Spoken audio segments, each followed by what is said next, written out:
Hello साथीहरू, welcome to my YouTube channel FF the financial फ्रिडममा तपाईँहरूलाई धेरै धेरै स्वागत छ।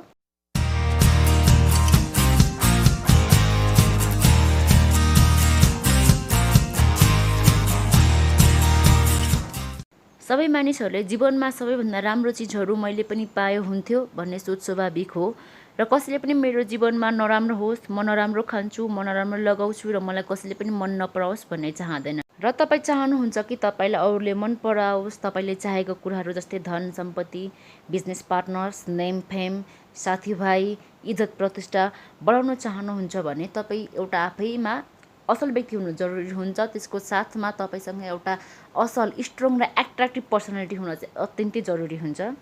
आज यो दुनियाँमा सेलिब्रिटीहरूको फ्यान बन्नु, फुटबल प्लेयर्स, क्रिकेट प्लेयर्सहरूको चाहिँ फ्यान बन्नुको कारण चाहिँ के हो भन्दाखेरिमा त्यो मान्छेको पर्सनालिटीबाट चाहिँ इम्प्रेस भएर केही न केही कुराले चाहिँ यस्तो इम्प्रेसिभ कुरा छ, त्यो कुरालाई चाहिँ देखेर चाहिँ आज चाहिँ दुनियाँ त्यो मान्छेको चाहिँ फ्यान भएको छ भने सेम लाइक द्याट तपाईँले पनि आफ्नो फ्यान बनाउन सक्नुहुन्छ, सारा दुनियाँलाई दिवाना बनाउन सक्नुहुन्छ। तर तपाईँले त्यसको लागि आफ्नो पर्सनालिटी चाहिँ मेन्टेन गर्नुपर्ने हुन्छ, आफ्नो पर्सनालिटी चाहिँ डेभलप गर्नुपर्ने हुन्छ। सो साथीहरू, आज चाहिँ म तपाईँलाई चाहिँ आफ्नो पर्सनालिटी यानि कि व्यक्तित्व कसरी चाहिँ एट्र्याक्टिभ, म्याग्नेटिक र स्ट्रङ बनाउन सकिन्छ भनेर चाहिँ बेस्ट टिप्सहरू दिनेवाला छु। सो यो भिडियो चाहिँ लास्टसम्म चाहिँ स्किप नगरिकन हेरिदिनु होला र कस्तो लाग्यो भनेर अन्त्यमा प्रतिक्रिया दिनु पनि नभुल्नुहोला। पर्सनालिटी यानि कि व्यक्तित्व भन्ने बित्तिकै के बुझिन्छ भन्दा तपाईँ कस्तो खालको व्यक्ति हो भन्ने कुरा चाहिँ दर्शाउँछ यसले। र यसलाई चाहिँ मैले दुई भागमा डिभाइड गरेको छु। फर्स्ट छ आउटर पर्सनालिटी, बाहिर हेर्दा देखिने, आँखाले देखिन सकिन्छ र अक्सर मान्छेले चाहिँ हाम्रो आउटर पर्सनालिटी देखेर चाहिँ हामीलाई जज गर्ने गर्दछन्। र अर्को छ इनर पर्सनालिटी यानि कि हाम्रो इनर सेल्फ, आँखाले देख्न नसकिने। र हाम्रो पर्सनालिटी चाहिँ एट्र्याक्टिभ र स्ट्रङ हुनको लागि हाम्रो आउटर र इनर पर्सनालिटी दुवै स्ट्रङ हुनको लागि चाहिँ इक्वल्ली जरुरत हुन्छ। र हाम्रो आउटर पर्सनालिटीमा चाहिँ हाम्रो आँखाले देख्न सक्ने कुराहरू जस्तै हाम्रो हेयर स्टाइल, फेसियल फिचर्सहरू भयो, grooming, body language, communication skills एक्सेट्राहरू जुन चाहिँ हाम्रो आउटर अपियरेन्समा आउँछन्। र इनर पर्सनालिटीमा चाहिँ कन्फिडेन्स, तपाईँले दिने रेस्पेक्ट, म्यानर्स, तपाईँको हेल्पफुलनेस, तपाईँको काइन्डनेस एक्सेट्रा कुराहरू जुन तपाईँभित्र हुन्छ नि, तपाईँको इनर सेल्फ प्रेजेन्ट गर्छ, यो कुराहरू चाहिँ तपाईँको चाहिँ इनर पर्सनालिटीमा चाहिँ पर्दछ। हाम्रो पर्सनालिटी चाहिँ म्याग्नेटिक यानि कि चार्मिङ बनाउनको लागि चाहिँ हाम्रो आउटर र इनर दुवै पर्सनालिटी इक्वली म्याटर गर्छ भनिसकेको छु। र हामी चाहिँ अब आउटर पर्सनालिटीको टिप्स र इनर पर्सनालिटीको टिप्सको बारेमा चाहिँ डिस्कस गर्दै गर्दै जानेछौँ। र पहिलो नम्बरमा छ ग्रुमिङ। ग्रुमिङ भन्नाले तपाईँको ड्रेसअप, र यो चाहिँ एकदम पहिलो नम्बरमा म्याटर गर्छ जस्तो लाग्छ मलाई। तपाईँले कस्तो ड्रेसअप गर्नुहुन्छ र कुन तरिकाले गर्नुहुन्छ भन्ने कुराले चाहिँ तपाईँको आउटर एपिरेन्स चाहिँ फर्स्ट नम्बरमा झल्काउने भएको कारणले गर्दाखेरिमा तपाईँले जस्तो सुकै ड्रेसअपहरू गर्नु हुँदाखेरिमा चाहिँ एकदम चट्ट परेर चाहिँ मिलाएर चाहिँ लाउनु चाहिँ जान्नुपर्ने हुन्छ। र तपाईँ चट्ट राम्रो एट्र्याक्टिभ देखिनको लागि तपाईँले एक्सपेन्सिभ ब्रान्डको महँगो फ्यासन अनुसार नयाँ नयाँ कपडा लाउनुपर्छ भन्ने चाहिँ जरुरत चाहिँ छैन। तपाईँले आफूसँग भएको एक्जिस्टिङ कपडाहरूलाई मिलाएर निट, क्लिन एन्ड टाइडी, होइन, एकदम सफा र मिलाएर लाउनु भयो भने त्यही चाहिँ एकदम राम्रो देखिन्छ। र तपाईँले भनेको ठाउँ अनुसारको चाहिँ ड्रेस गर्नु जानुभयो, अफिसमा जाँदाखेरिमा अफिसियल ड्रेसहरू भयो, पार्टीहरूमा जानुहुन्छ भने त्यस्तै पार्टी वेयर्सहरू, सबै कुराहरू चाहिँ कलरहरू सबै कुराहरू चाहिँ मिलाएर लाउनु भयो भने चाहिँ एकदम दामी देखिन्छ। तपाईँले लाउने सुजहरू भयो, होइन, वेल पोलिस्ड हुनु पर्यो। र तपाईँसँग चाहिँ सुजसँग चाहिँ कस्तो सक्स लाउनुहुन्छ त्यो पनि म्याटर गर्छ। बेल्ट्सहरू भयो, तपाईँ लाउनु भएको टाई, कोल्ट रङ्गी चङ्गी नदेखिकन चाहिँ, होइन, एकदम सिम्पल र निट, क्लिन एन्ड टाइडी देख्यो भने लगाउनु भयो भने त्यही चाहिँ एकदम धेरै चाहिँ राम्रो देखिन्छ। र तपाईँले एक्सपेन्सिभ कपडा नै पनि तपाईँले कलर कम्बिनेसन मिलाउनु भएको छैन, ठाउँ अनुसार चाहिँ मिलाएर लाउनु भएको छैन भने त्यसको त भ्यालु नै भएन नि, होइन। र तपाईँले चाहिँ ठाउँ अनुसार, प्लेस अनुसार कलर कम्बिनेसन दामी बनाएर एकदम सफा चट्ट परेर जानुभयो भने मान्छेले वाउ भन्छन् नि त। यो खालको चाहिँ ड्रेसअप चाहिँ गर्नु तपाईँले जान्नुपर्ने हुन्छ। यो तरिकाले ड्रेसअप गर्नुभयो भने सबैजना तपाईँसँग चाहिँ एट्र्याक्ट हुन्छन् क्या। अब तपाईँको ड्रेसअप सँगसँगै जोडेर आउँछ तपाईँको हेयर स्टाइल, कपाल तपाईँले कसरी राख्नुहुन्छ, कपालले चट्ट कोरेर मिलाएर सफा छ भने चाहिँ राम्रो देखिन्छ नि त। तपाईँको दाढीहरू भयो, बियर्डहरू पनि मजाले मिलाउनु भएको छ भने यु लुक ग्रेट। अनि छोरी मान्छेहरूले चाहिँ कपालको परेलाहरू भयो, होइन, यो सब अनि आफ्नो स्किनहरू, पिम्पल्स भएको नराम्रो देखिन्छ नि त। आफ्नो स्किनहरू पनि राम्रो बनाउनु भयो, सफा राख्नु भयो, होइन भने एकदमै राम्रो देखिन्छ। र र कतिहरूले चाहिँ राम्रो देखिनको लागि चाहिँ ओभर मेकअप गर्छन्, जसले गर्दाखेरि पनि तपाईँको एट्र्याक्सन चाहिँ खतम हुन जान्छ। त्यही भएर डोन्ट डु ओभर मेकअप र तपाईँ चाहिँ एकदम मेकअपै बिना चाहिँ होइन क्लम्जी डटी भएर पनि नबस्नुहोस्, किनभने डटी मान्छेहरूसँग फोहोरी मान्छेहरूसँग चाहिँ कमै मान्छेहरू चाहिँ सङ्गत गर्न मन पराउँछन्। र तपाईँको शरीरबाट निस्किने बदबुहरूलाई पनि तपाईँले चाहिँ ट्रिट गर्नुपर्ने हुन्छ। जस्तो तपाईँको आर्मपिट्सहरू गनाउन सक्छ, त्यस्तो हुँदा पनि मान्छेहरू टाढै बस्छन्। तपाईँको सास गनाउँछ भने पनि मान्छेहरू चाहिँ पक्कै पनि सास गनाउने आर्मपिट्स गनाउने मान्छेहरूसँग चाहिँ बस्नु मन पराउँदैनन्। So you have to treat that. र अर्को रहेको छ बडी ल्याङ्ग्वेज। तपाईँले कुराकानी गर्दा होस् या कुनै बिजनेस डिल अथवा कुनै पनि प्रेजेन्टेसन गर्दाखेरिमा चाहिँ सही बडी ल्याङ्ग्वेज प्रयोग गर्नुभयो भने सजिलै अरूलाई चाहिँ इम्प्रेस पार्न सक्नुहुन्छ। त्यति मात्रै होइन, बडी ल्याङ्ग्वेज हेरेर तपाईँले कुनै मानिसले के सोच्दैछ त्योसम्म पत्ता लगाउन सक्नुहुन्छ। तपाईँले चाहिँ तपाईँको सामनेवाला व्यक्तिको चाहिँ सोचअनुसार चाहिँ आफ्नो प्रेजेन्टेसनहरू दिन सक्नुभयो होइन, कुराकानी राख्न सक्नुभयो भने चाहिँ पक्कै पनि तपाईँदेखि चाहिँ धेरै मान्छेहरू चाहिँ इम्प्रेस हुनेछन् र तपाईँदेखि चाहिँ धेरै मान्छेहरू चाहिँ एट्र्याक्ट हुनेछन्।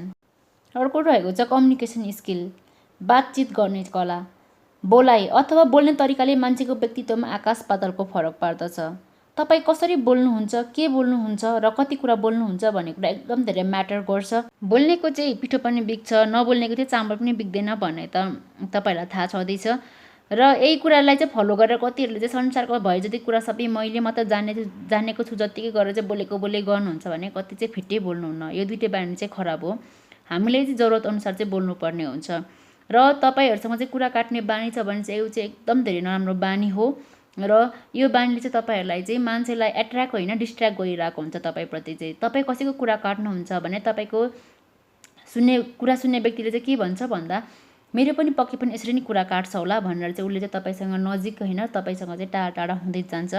र नेगेटिभ टक, तपाईँ चाहिँ बोल्ने पछि चाहिँ कसैको बारेमा नेगेटिभ बोल्नुहुन्छ, नकारात्मक कमेन्टहरू मात्रै गर्नुहुन्छ होइन, उसलाई क्रिटिसाइज गर्नुहुन्छ भने त्यो बानी पनि एकदम धेरै नराम्रो, उसको चाहिँ नराम्रो होइन टाइपले त्यसो त होइन त्यसले जान्दैन टाइपको क्रिटिसाइज गर्ने बानी छ भने पनि त्यो पनि एकदम धेरै नराम्रो हो।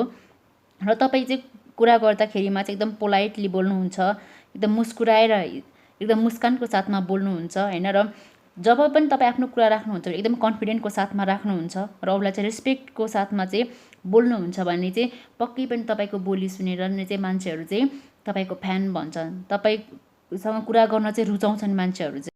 आर्ट अफ नो, त्यो भनेको चाहिँ डाइरेक्टली नो नभन्ने, कसैलाई पनि नो भन्ने पनि कला हुन्छ। जसले चाहिँ नोको कलालाई चाहिँ एकदम राम्रोसँग चाहिँ प्रयोग गर्न सक्छ त्यो मान्छेले चाहिँ आज चाहिँ दुनियाँमा राज गरेको छ।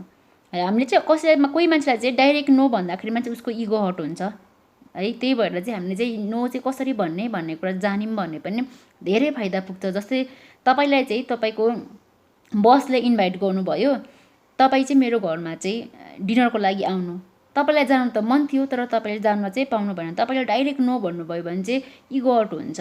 तर तपाईँले त्यही कुरालाई चाहिँ oh thank you so much sir or madam है, एकदम धेरै मलाई पनि आउन मन थियो तर म यस्तो यस्तो कारणले गर्दाखेरि म चाहिँ आउन नसक्ने भएँ, डेफिनेटली म नेक्स्ट टाइम आउँछु भने उहाँहरू पनि ह्याप्पी हुनुहुन्छ नि त। यसो गर्नाले तपाईँलाई अफर दिने मान्छे पनि खुसी, तपाईँले नो भन्नुभयो, तपाईँले आफ्नो काम गर्न पाउनुभयो, तपाईँ पनि खुसी। बी द डिसिजन मेकर अथवा be the problem solving person. तपाईँ आफ्नो ग्रुपको चाहिँ प्रब्लम सल्भिङ पर्सन बन्नुभयो यानि लिडर बन्नुभयो भने अभियसली तपाईँको ग्रुपले चाहिँ तपाईँलाई चाहिँ लिडर मान्छ र तपाईँले चाहिँ फलो गर्छ र तपाईँको कुरा पनि सुन्छ। त्यही भएर तपाईँ एउटा ग्रुपको कुनै पनि ग्रुपको लिडर बन्नुभयो भने चाहिँ पक्कै पनि तपाईँले चाहिँ एट्र्याक्ट गर्न सक्नुहुन्छ अरू पर्सनहरूलाई। जो व्यक्तिले चाहिँ आफ्नो पर्सनालिटीलाई चाहिँ एकदम धेरै स्ट्रङ र एट्र्याक्टिभ बनाउन चाहनुहुन्छ त्यो मान्छेहरूले चाहिँ कहिले पनि आफ्नो बारेमा नकारात्मक बोल्नु हुँदैन। Don't be a cry baby. कहिले पनि अरूको अगाडि चाहिँ आफ्नो विकनेसहरू आफ्नो प्रब्लम्सहरूको बारेमा चाहिँ डिस्कस नगर्नुहोस्। र यो चाहिँ कहिले पनि तपाईँको डिस्कसनको टपिक चाहिँ बन्नु चाहिँ हुँदैन, किनभने संसारमा सबै व्यक्तिहरूलाई चाहिँ केही न केही समस्या केही न केही टेन्सन हुन्छ नै हुन्छ होइन। अझै तपाईँले त्यो मान्छेहरूलाई चाहिँ आफ्नो प्रब्लम्स आफ्नो विकनेस बताउन थाल्नुभयो भने चाहिँ त्यो मान्छेहरू बोर हुन्छन् क्या र तपाईँदेखि टाढा टाढा हुँदै हुँदै जान्छन्। बरु यसको सट्टामा तपाईँले चाहिँ केही होइन रिल्याक्सिङ वर्ड्सहरू भयो, केही आइडियाजहरूको बारेमा डिस्कसन गर्नुभयो भने चाहिँ त्यो मान्छेहरूले पनि रिफ्रेस फिल गर्छन्। त्यही भएर तपाईँले जहिले पनि बरु रिफ्रेसिङ टक्सहरू गर्नुहोस् तर अरूको अगाडि चाहिँ कहिले पनि नेगेटिभ आफ्नो बारेमा चाहिँ नबोल्नुहोस्। र यो दुनियाँमा मान्छेहरू चाहिँ तपाईँसँग नजिक हुनुको कारण भनेको चाहिँ तपाईँदेखि केही पाइन्छ कि भनेर नजिक हुने हो। र तपाईँले आफ्नो प्रब्लम्स विकनेस चाहिँ बताउन थाल्नुभयो भने यो मान्छेसँग चाहिँ धेरै प्रब्लम छ, त्यसले चाहिँ होइन दुःख छ पीडा छ, यसले मलाई के हेल्प गर्ला र भनेर चाहिँ त्यो मान्छेहरू चाहिँ नजिक हुनुको सट्टामा चाहिँ टाढा टाढा हुँदै जान्छन्। त्यही भएर एउटा भनाइ पनि छ, यही तपाईँ चाहिँ कोही मान्छेलाई चाहिँ टाढा बनाउन चाहनुहुन्छ भने चाहिँ त्यो मान्छेसँग चाहिँ पैसा माग्न थाल्नुहोस्, डाइरेक्ट नै भन्नुहोस्। उसले जे भने पनि गर्दिनँ, सहयोग गर्दिनँ, सक्दिनँ भन्नुहोस् होइन। आफ्नो दुःख पीडा प्रब्लम सुनाउन थाल्नुहोस्, त्यो मान्छे आफै छुमन्तर गायब हुन्छ। र यही कुरा चाहिँ तपाईँले गर्नु भएन भने चाहिँ तपाईँप्रति मान्छेहरू चाहिँ एट्र्याक्ट हुन्छन्, तपाईँको फ्यान बन्छन्। र अर्को रहेको छ don't do over self talk. यो भने चाहिँ कस्तो भन्दाखेरिमा चाहिँ कतिपय मान्छेहरू चाहिँ म र मेरोले मात्रै भरिएको हुन्छ क्या। जस्तै मेरै मात्र राम्रो, मै मात्र राम्रो होइन, मैले खाएको राम्रो, मैले लाएको राम्रो, अरू चाहिँ होइन भन्ने टाइपको खालको चाहिँ यो अहमताले भरिएको मान्छेहरू हुन्छ नि। हो, यो पनि एकदम धेरै मान्छेलाई चाहिँ डिस्ट्र्याक्ट गर्ने होइन। तपाईँलाई चाहिँ एकदम मुखको अगाडि त हो राम्रो राम्रो भन्छ नि, तर पछाडि गएर चाहिँ यो कस्तो उसले खाएको मात्रै राम्रो, उसको मात्रै सबै कुरा राम्रो भन्ने खालको तपाईँको एउटा इम्प्रेसन बस्छ। त्यही भएर तपाईँले चाहिँ यो चाहिँ एकदम पहिला नै त्याग्नुपर्ने हुन्छ। सबैभन्दा सुरुमै तपाईँले त्याग्नुपर्ने चाहिँ यो पनि हो एउटा। कतिजनाले त सामनेवालालाई चाहिँ अगाडि राखेर होइन, सबै मेरो फ्यामिली यस्तो, म यस्तो गर्छु, म त्यस्तो गर्छु, मलाई यस्तो आउँछ त्यस्तो आउँछ, मलाई जस्तो कसैलाई पनि आउँदैन भन्ने कुरा चाहिँ पुरा दिएर चाहिँ अगाडि बस्ने मान्छेलाई चाहिँ बोर बनाइदिन्छन् क्या होइन। र अगाडिको मान्छे चाहिँ सुरुमा भेट्दाखेरिमा त ओहो राम्रो भन्छ, अलिक पछाडिदेखि चाहिँ त्यो मान्छे देख्ने बित्तिकै फुर टाढा भागिदिने त्यस्तो हुन्छ। त्यही भएर यसको अपोजिट तपाईँले गर्नुभयो, बरु यसको सट्टामा अरूको प्रशंसा गर्नुहोस्। वाउ तपाईँले कस्तो राम्रो घडी लाउनु भएको, वाउ कस्तो राम्रो ड्रेस, ओहो मिस तपाईँ आज यो साडीमा कस्तो राम्रो देखिनु भएको छ, आहा मम्मी तपाईँ कति राम्रो मुस्काउनुहुन्छ। यस्तो गरेर चाहिँ तपाईँले अरूको चाहिँ प्रशंसा गर्ने बानी गर्नुभयो भने चाहिँ तपाईँदेखि चाहिँ खुसी हुन्छन्। किनभने जसले चाहिँ आफ्नो प्रशंसा गर्छ, प्रशंसा गर्ने मान्छेले चाहिँ होइन, प्रशंसा गर्ने मान्छेको चाहिँ पछाडि चाहिँ सारा दुनियाँ लागेको हुन्छ। र सबैले चाहिँ होइन अरूको प्रशंसा गर्ने मान्छे चाहिँ एकदम धेरै मनपर्छ।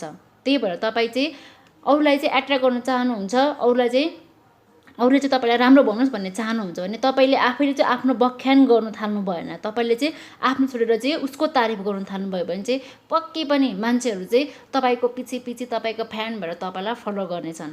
तारिफ भनेको जादु हो। तपाईँले एउटा दुखी मान्छेलाई, एउटा रिसाएको मान्छेलाई होइन, जस्तो सुकै मान्छेलाई पनि तपाईँले खुसी बनाउन सक्नुहुन्छ क्या। त्यही भएर तपाईँले चाहिँ यो जादु तपाईँले चाहिँ जहाँ जहाँ प्रयोग गर्न सक्नुहुन्छ प्रयोग गर्नुहोस् होइन। तपाईँले लाइफमा यति ठुल्ठुलो एचिभमेन्ट गर्न सक्नुहुन्छ यो जादुको प्रयोग गरेर। त्यो कुरा चाहिँ जब तपाईँले चाहिँ आफैले चाहिँ प्रयोग गर्नुहुन्छ अनि त्यहाँदेखि पत्ता लगाउनुहुन्छ। तपाईँले प्रयोग गर्नु होला अनिदेखि कस्तो तपाईँले चाहिँ साँच्चीको उपलब्धि पाउनुभयो कि पाउनु भएन भनेर चाहिँ कमेन्ट गर्नु चाहिँ नबिर्सिनु है। र अर्को पोइन्ट रहेको छ म्यानर।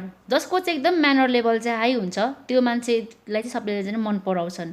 जस्तै तपाईँ कुनै अफिसमा जानुभएको छ, तपाईँ जानुभन्दा अगाडि ढोका नक गरेर चाहिँ पर्मिसन माग्नुहुन्छ, त्यो पनि म्यानर हो।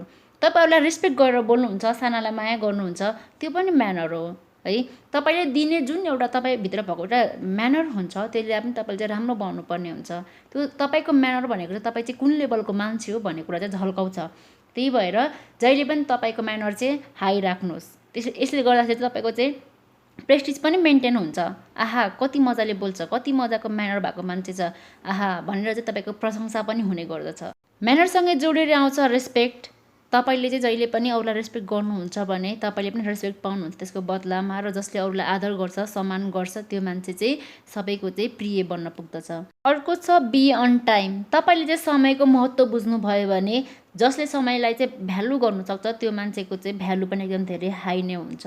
र तपाईँ कोहीसँग भेट्ने भन्नुभएको छ र कतै मिटिङमा जाँदै हुनुहुन्छ भने चाहिँ जहिले पनि तपाईँले दिनुभएको टाइमभन्दा 5 अथवा 10 मिनट्स अगाडि चाहिँ पुग्ने गर्नुभयो भने तपाईँलाई पनि वाह कस्तो राम्रो मान्छे रहेछ, जहिले पनि यो मान्छे चाहिँ आफ्नो समयमा आउँछ, एकदम पङ्क्चुअल छ भनेर चाहिँ तपाईँको रेस्पेक्ट लेभल पनि बढ्ने गर्दछ। तपाईँ चाहिँ त्यो मान्छेलाई भेट्न जाँदै हुनुहुन्छ र तपाईँलाई चाहिँ त्यो मान्छेले चाहिँ वेट गर्नु पऱ्यो भने 5-10 मिनट्सले पनि वेट गर्नु पऱ्यो भने चाहिँ तपाईँको पर्सनालिटी भनौँ न र तपाईँलाई हेर्ने एउटा इम्प्रेसन चाहिँ नेगेटिभ पर्न जान्छ फर्स्ट टाइम नै। त्यही भएर चाहिँ तपाईँले चाहिँ एकदम धेरै चाहिँ मेन्टेन गर्नुपर्ने हुन्छ। अर्को रहेको छ ग्र्याटिट्युड अथवा थ्याङ्कफुलनेस। तपाईँले चाहिँ जहिले पनि अरूसँग चाहिँ थ्याङ्कफुल रहनुहोस्। अरूलाई चाहिँ जहिले पनि थ्याङ्क यू भन्नु चाहिँ नभुल्नुहोस् होइन। जसले तपाईँलाई सर्भिस दिन्छ, तपाईँलाई खाना प्रोभाइड गर्छ होइन, तपाईँको हिँड्ने बाटो सफा गरिदिन्छ, तपाईँले युज गर्ने प्रडक्ट्सहरू बनाइदिन्छ, be thankful to every one है।